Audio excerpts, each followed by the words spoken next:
Guadalajara, 1974. El cuerpo de María Socorro. Ramírez Vega apareció el 12 de marzo de 1974 en un lote baldío del barrio de Analco, a 3 cuadras del mercado de San Juan de Dios. Tenía 32 años.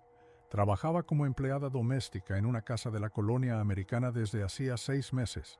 Su hermana, Guadalupe, la había reportado como desaparecida el lunes anterior, después de que María no llegara a la misa dominical que compartían cada semana sin falta.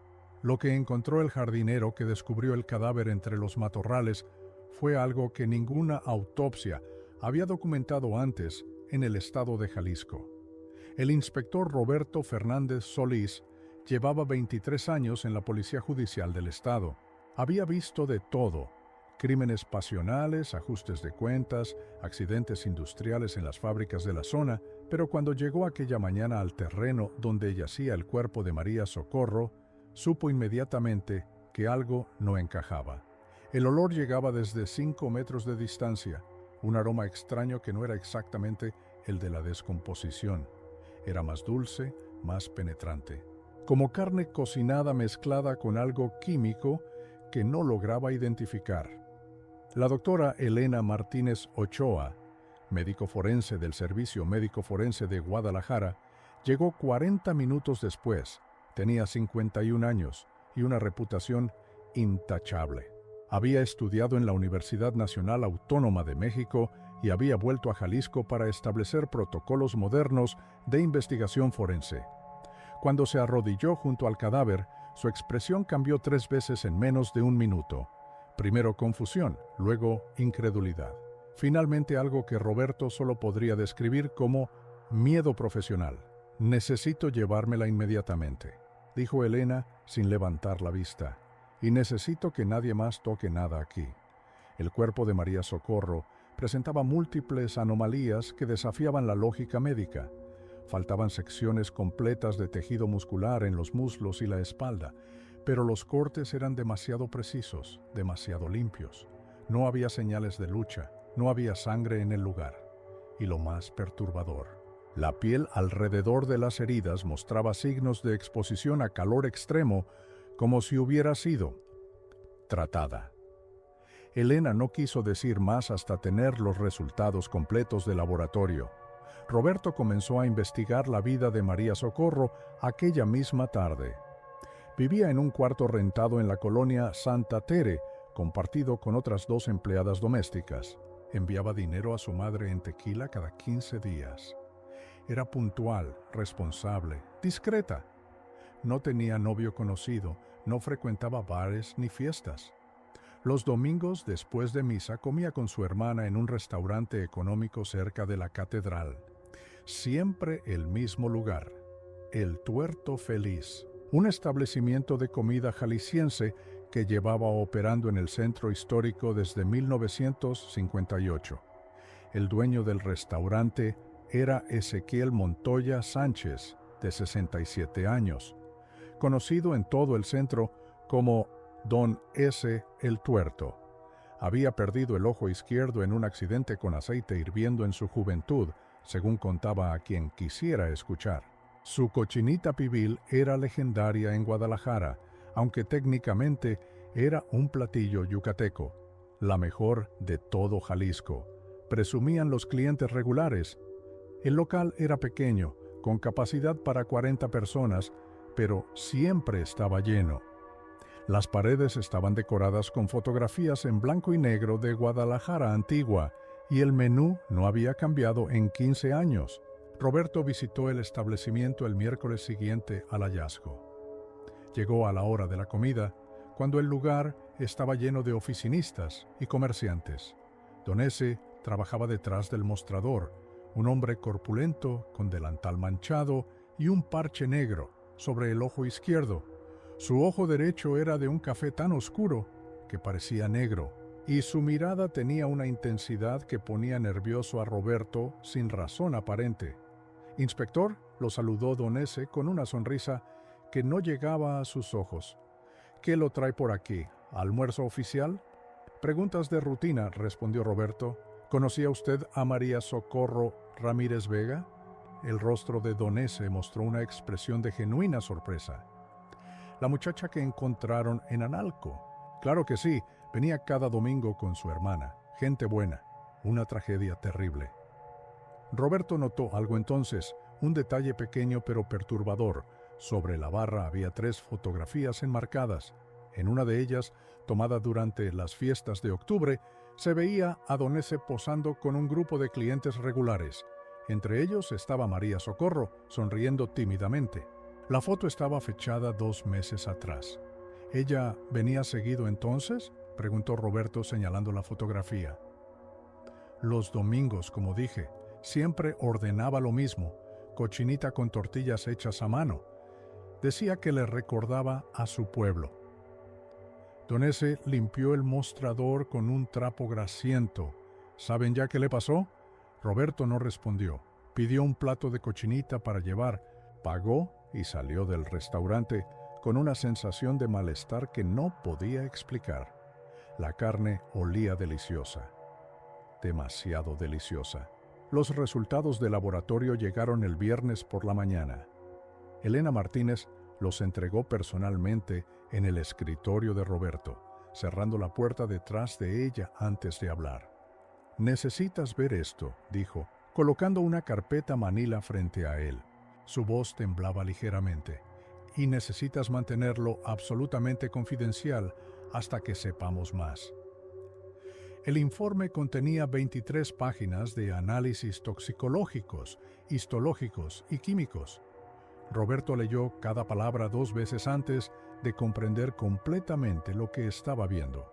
Las secciones de tejido faltantes en el cuerpo de María Socorro habían sido removidas post-mortem, pero horas después de la muerte, no días. La causa del deceso: intoxicación por monóxido de carbono.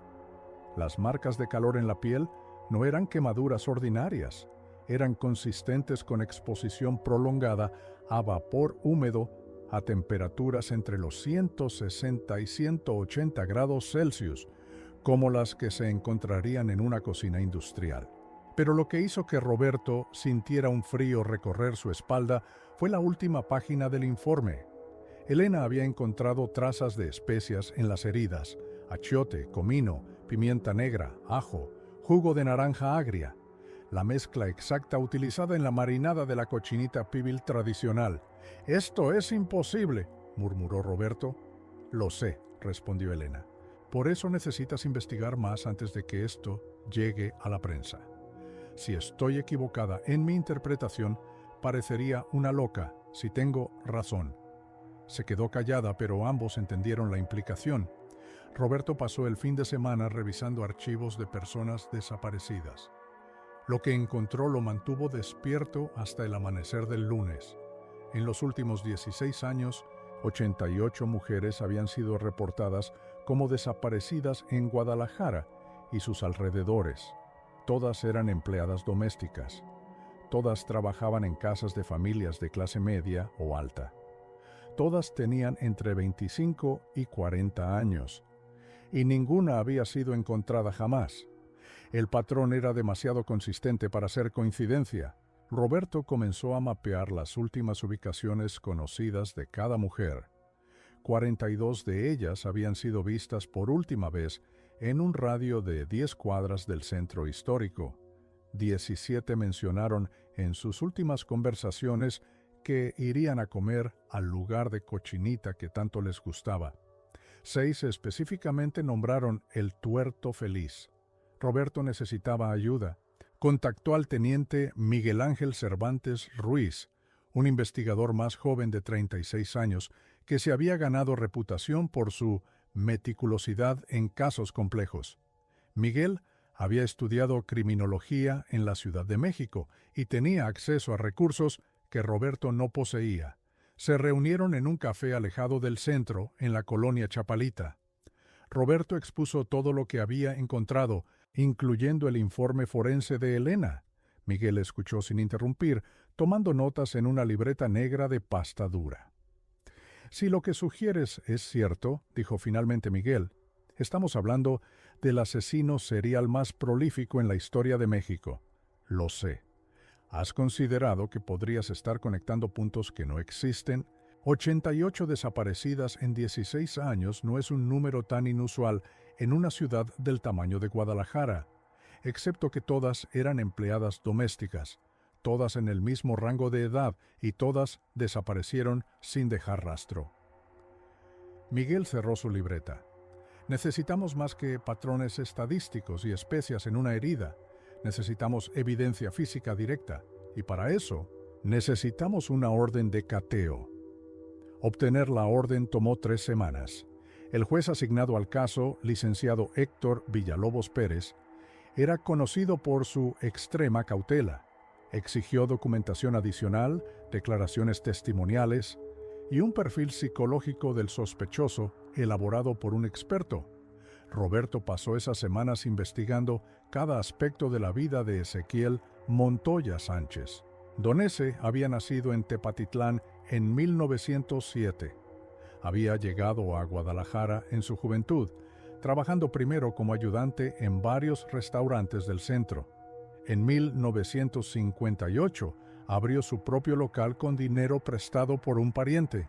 Era viudo desde 1963, sin hijos. Vivía solo en un departamento arriba del restaurante. No tenía empleados fijos. Según los registros fiscales, contrataba ayudantes temporales que rara vez duraban más de unos meses.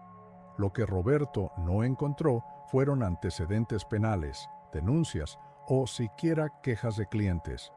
Don Ese era, en todos los registros oficiales, un ciudadano ejemplar, un comerciante respetado, un vecino amable.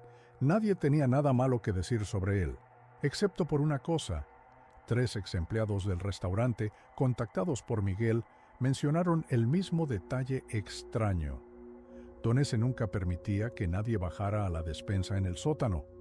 Él personalmente traía todos los ingredientes cada mañana. La puerta permanecía cerrada con candado. Cuando uno de los ayudantes había preguntado por qué, Don Ese simplemente respondió: «Tengo mi sistema. No me gusta que lo alteren». La orden de cateo fue firmada el 21 de abril. Roberto decidió ejecutarla un martes temprano por la mañana, antes de que el restaurante abriera. Llevó consigo a Miguel, a Elena Martínez y a 4 agentes uniformados. También solicitó la presencia de un técnico fotógrafo y un especialista en recolección de evidencias. Don Ese abrió la puerta a las 6:30 de la mañana, todavía en pijama. Su único ojo mostró sorpresa genuina al ver al grupo en su puerta. «Inspector Fernández», dijo con voz calmada. «Qué temprano. ¿Puedo ayudarlos en algo?» Roberto le mostró la orden. «Tenemos autorización para registrar el establecimiento y su vivienda». Don Ese leyó el documento despacio, sin mostrar ninguna emoción particular. Finalmente asintió. «Por supuesto, pasen. No tengo nada que ocultar». El restaurante estaba impecable. Las mesas limpias, el piso recién trapeado, la cocina organizada con precisión militar. Roberto y Miguel supervisaron mientras los agentes revisaban cada rincón, cada gabinete, cada cajón. Encontraron exactamente lo que uno esperaría encontrar en un restaurante: utensilios, platos, ingredientes, recibos, documentos fiscales. Entonces Roberto vio la puerta al fondo de la cocina. Era de madera sólida, pintada de un verde oscuro que no hacía juego con nada más en el local. Tenía 3 cerrojos y un candado de acero. «¿Qué hay allá abajo?», preguntó. «La despensa», respondió Don Ese, «y el cuarto frío. Mantengo las carnes allí». «Ábralo». Por primera vez, Roberto vio algo en el ojo de Don Ese que podría haber sido nerviosismo. Fue apenas un parpadeo, un momento de vacilación. Luego sacó un manojo de llaves de su bolsillo y comenzó a abrir los cerrojos, uno por uno. «El sótano es viejo», dijo mientras trabajaba. «Data de cuando este edificio era una casa familiar, antes de que yo lo comprara. La escalera está en mal estado. Tengan cuidado al bajar». La puerta se abrió revelando una escalera de piedra que descendía a la oscuridad. Un olor subió desde abajo, pesado y dulce. el mismo olor que Roberto había percibido en el lote baldío donde encontraron a María Socorro. El olor que Elena había descrito en su informe como incompatible con almacenamiento normal de alimentos. Roberto encendió su linterna y comenzó a descender. Miguel lo siguió. Elena esperó arriba, observando la expresión cada vez más pálida de don Efe. La escalera tenía 22 escalones. Al fondo había una puerta de metal reforzado con otro candado. Don Efe la abrió sin decir palabra. Sus manos no temblaban. El sótano medía aproximadamente 10 metros por 8. Estaba dividido en 2 secciones. La primera parecía efectivamente una despensa. Estantes con especias, aceites, conservas, ganchos en el techo de donde colgaban costales de diversos productos. Un refrigerador industrial zumbaba en una esquina. La segunda sección estaba detrás de una cortina de plástico grueso, del tipo usado en carnicerías industriales. Roberto la corrió a un lado. Lo que encontró allí cambió todo lo que creía saber sobre los límites del mal humano. Había 3 mesas de acero inoxidable. Sobre ellas, dispuestos con precisión quirúrgica, instrumentos que uno encontraría tanto en una cocina profesional como en una sala de cirugía. Cuchillos de diversos tamaños, sierras, ganchos, todos meticulosamente limpios. En la pared del fondo había un horno enorme, diseñado para cocción lenta. Junto a él, una olla de cobre de capacidad industrial que despedía ese olor dulce y penetrante que Roberto ya reconocía. Pero lo que hizo que Roberto sintiera náuseas reales fueron las fotografías, docenas de ellas, pegadas a una pared lateral con cinta adhesiva. Fotografías Polaroid de mujeres, todas empleadas domésticas, todas desaparecidas, todas sonriendo en imágenes tomadas en el restaurante de arriba, momentos antes de que don Ese las convenciera de bajar a ver la despensa especial o ayudar a cargar ingredientes. En cada fotografía, don Ese había escrito una fecha con marcador negro. La más antigua era de 1958, la más reciente, del 11 de marzo de 1974, el día antes de que encontraran a María Socorro. Miguel corrió escaleras arriba. Roberto lo escuchó vomitar en algún punto de la cocina. Elena bajó, vio las mesas, las herramientas, las fotografías. Su expresión profesional no se quebró, pero sus ojos se llenaron de lágrimas que no derramó. Don Ese los esperaba arriba, sentado tranquilamente en una silla de la cocina. Cuando Roberto subió, el viejo hombre lo miró con su único ojo y dijo, con una voz completamente carente de emoción: supongo que quieren que se los explique. Ezequiel Montoya Sánchez fue arrestado sin resistencia aquella mañana del 21 de abril de 1974. En los días siguientes, mientras el escándalo explotaba en todos los periódicos de Jalisco y comenzaba a extenderse por todo México, Roberto Fernández se dedicó a algo que ningún investigador debería tener que hacer: contar cadáveres que ya no existían. El interrogatorio de don Ese duró 14 horas distribuidas en 3 sesiones. Roberto insistió en estar presente en todas. El viejo cocinero no solicitó abogado inicialmente, aunque luego le fue asignado uno de oficio. Tampoco mostró remordimiento, vergüenza o siquiera incomodidad. Describió sus crímenes con la misma precisión con que un chef explicaría una receta compleja.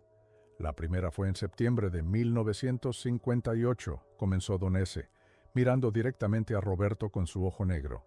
Se llamaba Teresa Montes, tenía 29 años, trabajaba en una casa de la colonia Lafayette, venía a comer los sábados, era muy amable, me recordaba a alguien que conocí en mi juventud. ¿Por qué lo hizo?, preguntó Roberto, aunque no estaba seguro de querer la respuesta. Don Ese se tomó su tiempo antes de contestar. ¿Alguna vez ha probado verdadera cochinita pibil, inspector? No la versión comercial que sirven en todos lados, la auténtica, la que hacían los mayas en Yucatán hace cientos de años. Hay un secreto en esa receta, un secreto que nadie menciona porque es muy incómodo. Roberto esperó. El abogado de oficio parecía querer interrumpir, pero se contuvo.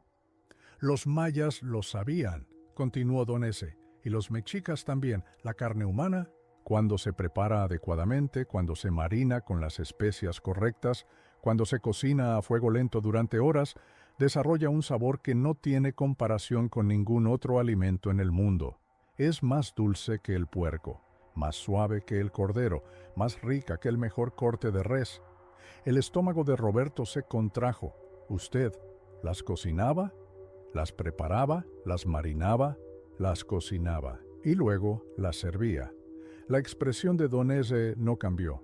Todas esas personas que vinieron a mi restaurante durante 16 años, todos esos clientes satisfechos que decían que mi cochinita era la mejor de Jalisco, estaban en lo cierto, era la mejor, porque no era cochinita. Miguel tuvo que salir de la sala de interrogatorios. Roberto lo siguió brevemente, dejando al abogado a solas con don S. En el pasillo, Miguel se apoyó contra la pared, respirando profundamente. 89 mujeres, murmuró. 89, y las sirvió en su maldito restaurante. 88, corrigió Roberto. María Socorro fue la única que no completó el proceso. Algo salió mal. Eso resultó ser cierto. En la siguiente sesión, don S. explicó que María Socorro había sufrido una reacción adversa al gas que usaba para sedarlas. Murió antes de que pudiera comenzar el proceso de preparación. Entró en pánico. No sabía qué hacer con el cuerpo intacto. Finalmente, decidió descartar las partes utilizables y deshacerse del resto en el lote baldío, esperando que pareciera un crimen común. Fue su primer y único error en 16 años. La investigación forense del sótano tomó 6 semanas. Elena Martínez dirigió un equipo de especialistas que documentó cada centímetro del espacio. Encontraron rastros de ADN de al menos 62 individuos diferentes en las mesas de preparación, fragmentos óseos en las tuberías del desagüe, trazas de sangre que ninguna cantidad de limpieza pudo eliminar completamente de las grietas en el piso de concreto. Lo más perturbador fue el horno. Cuando los técnicos lo desmantelaron, encontraron cenizas humanas mezcladas con cenizas de leña. Don S. explicó sin un ápice de emoción que quemaba los huesos y cualquier parte no aprovechable.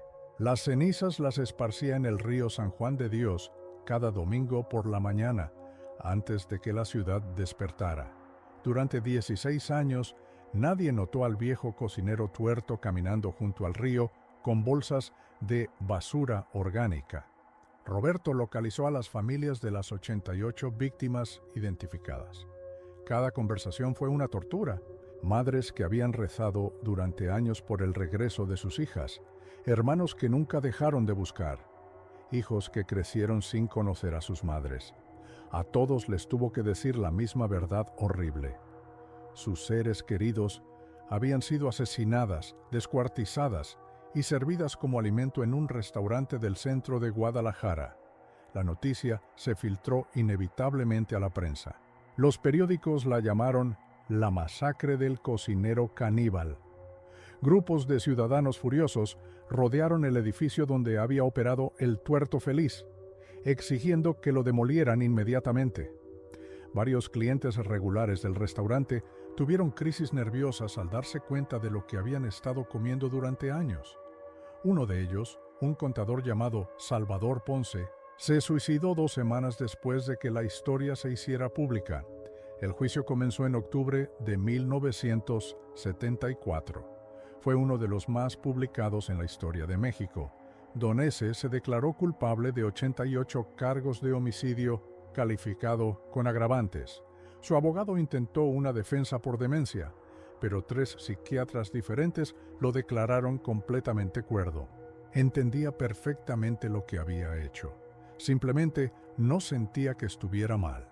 La gente come animales todos los días sin pensarlo 2 veces, dijo don S. durante su declaración final ante el juez. Yo solo amplié el menú, las trataba con respeto, las mataba rápidamente, sin dolor, las preparaba con cuidado, con amor incluso. ¿No es eso mejor que los mataderos donde torturan a las vacas y los puercos?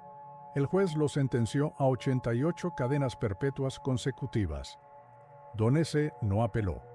Lo trasladaron a la prisión de máxima seguridad de Puente Grande, donde permaneció en aislamiento por su propia protección. Incluso entre criminales endurecidos, un caníbal serial era considerado el peor de lo peor. Roberto visitó a Elena Martínez 2 meses después del juicio.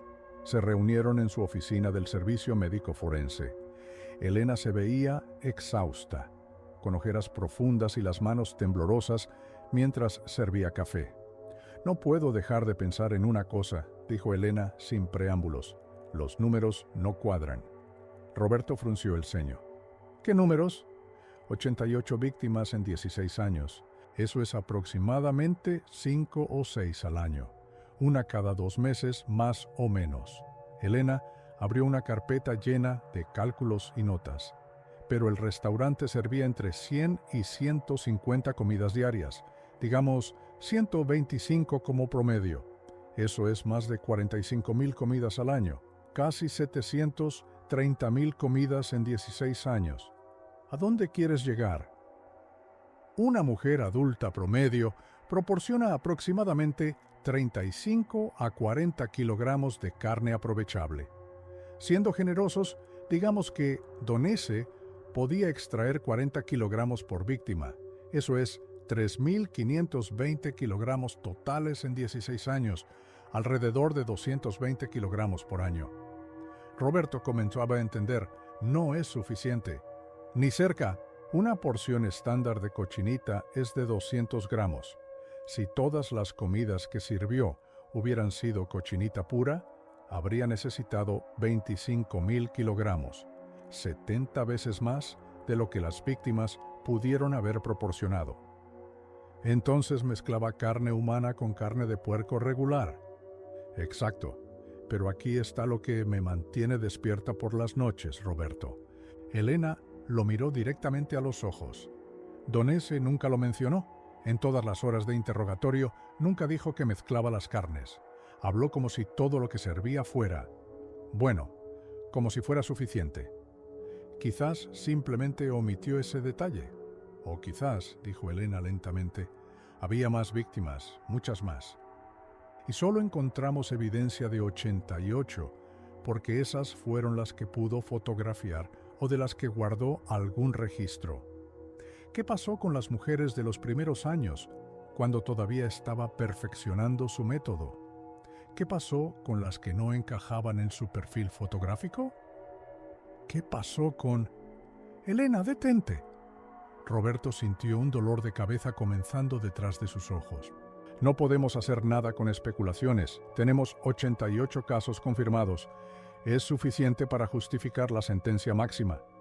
Lo sé, pero no puedo evitar preguntarme cuántas más desaparecieron sin que nadie las reportara.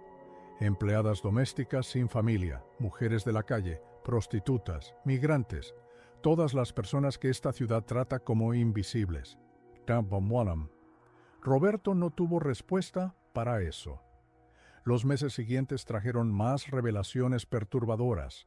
Un antropólogo de la Universidad de Guadalajara, el doctor Armando Bustos Villarreal, investigó la historia de El Tuerto Feliz y del edificio donde operaba.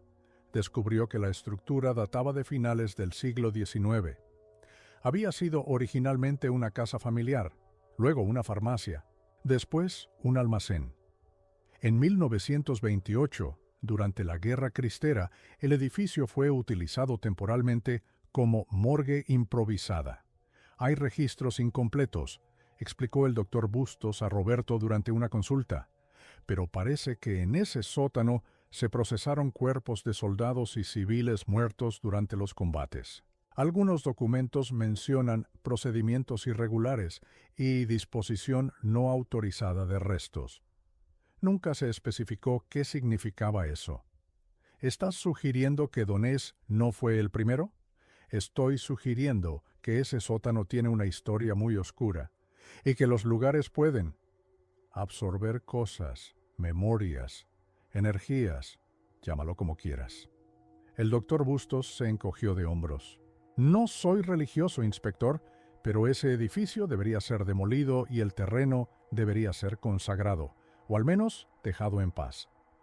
Roberto tomó esa recomendación y la presentó al ayuntamiento.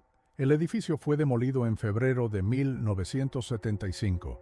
Las cuadrillas de construcción reportaron múltiples problemas durante el proceso, maquinaria que fallaba sin razón, trabajadores que se enfermaban súbitamente. Un obrero juró que escuchó voces femeninas provenientes del sótano la noche antes de que finalmente lo rellenaran con concreto. Sus compañeros lo tildaron de borracho, pero el hombre renunció y se negó a regresar al sitio. El terreno quedó vacío durante años. Nadie quería construir allí. Eventualmente, en 1983, se instaló una jardinera pública. Nadie se sienta en las bancas. Las plantas nunca crecen tan bien como en el resto del parque. Los niños evitan instintivamente el área.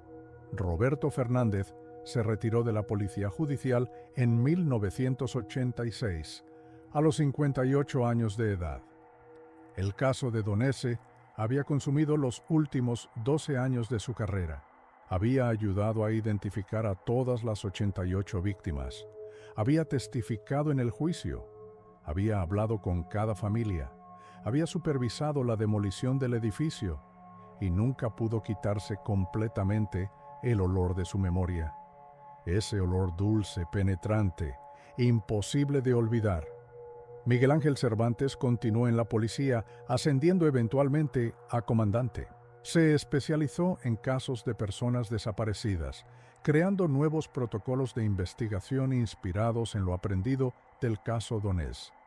Cada vez que una empleada doméstica era reportada como desaparecida, personalmente supervisaba la investigación. No volvió a comer cochinita en su vida. Elena Martínez se convirtió en directora del Servicio Médico Forense de Jalisco en 1980. Implementó procedimientos más rigurosos para la identificación de restos humanos y el análisis de casos sospechosos. Escribió varios artículos académicos sobre el caso, omitiendo los detalles más perturbadores, pero preservando el conocimiento técnico para futuras generaciones de investigadores. Se retiró en 1995, pero hasta su último día en la oficina mantenía una fotografía en su escritorio, una imagen de las 88 mujeres que identificó, rostros recuperados de archivos policiales y reportes de desaparecidos, para que nunca olvidemos, decía cuando alguien preguntaba por qué. Ezequiel Montoya Sánchez murió en prisión el 3 de noviembre de 1987. Tenía 80 años. La causa oficial fue un paro cardíaco durante la noche. Ningún otro preso lamentó su muerte. El capellán de la prisión se negó a realizar un servicio funeral. Su cuerpo fue cremado sin ceremonia y las cenizas fueron esparcidas en el desierto fuera de Guadalajara, en un lugar no marcado que ni siquiera los administradores de la prisión quisieron recordar. Pero la historia no terminó con su muerte. En 1992, 8 años después del fallecimiento de Don S., comenzaron a aparecer reportes inquietantes en Guadalajara. 3 empleadas domésticas desaparecieron en un periodo de 6 meses, todas en el mismo rango de edad que las víctimas originales, todas vistas por última vez en el centro histórico. Todas mencionaron a sus familias que irían a comer a un lugar nuevo de comida yucateca que había abierto recientemente cerca del mercado San Juan de Dios. Miguel Cervantes, ahora comandante, investigó personalmente. Encontró el establecimiento, un pequeño local de comida llamado La Cocina de Lupita. Era administrado por una mujer de mediana edad llamada Guadalupe Montoya Ochoa, sobrina de Ezequiel Montoya Sánchez. Cuando Miguel llegó con una orden de cateo, encontró el local completamente vacío. Guadalupe había desaparecido 2 días antes, llevándose todas sus pertenencias. Los vecinos dijeron que se mudó de regreso a su pueblo en Tepatitlán. Nunca la encontraron. El local fue clausurado y sellado. Miguel supervisó personalmente una búsqueda exhaustiva del edificio. No encontró ningún sótano, no encontró evidencia de crímenes, pero sí encontró algo perturbador: un libro de recetas escrito a mano con la letra inconfundible de Ezequiel Montoya.